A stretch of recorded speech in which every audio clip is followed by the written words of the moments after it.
Have you ever heard of the Texas Mutual Combat Law? Because as someone who's been coming to Texas for 20 years, as someone who's been living here for over 2 years full time, I was flabbergasted. I was flummoxed. I was any other word beginning with F, confused about the fact I'd never heard of this until just a couple of days ago. And I did a little bit of Googling, and won't you know it, it's true. Texas Mutual Combat Law, otherwise known as consent to do battle, which is just a fantastic term in and of itself. But essentially what it means is, if two people decide they want to have a rumble, they're having a bit of a disagreement, and they go, let's step outside and have some fisticuffs, it's considered mutual combat consent.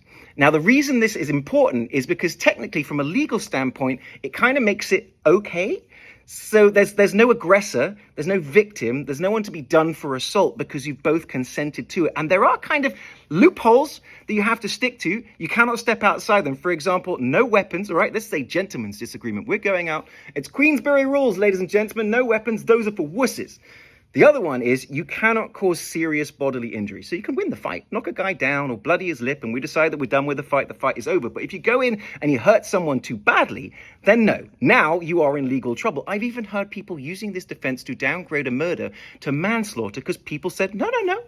They both agreed to it, so they understood the risks involved. It's kind of fascinating, though, because I've often talked about how there's some overlap between British culture and Texan culture. And the idea of challenging someone to a duel, it's very British, walking up to someone and taking off your riding glove and slapping them across the face and having a duel, very British. Well, here in Texas, I guess the equivalent is taking off your cowboy hat, slapping the guy in the face with some brisket, having a bit of a rumble outside, and then when we're all done, going back in, dusting ourselves off, and having a pint of Shining Bock and getting on with our day.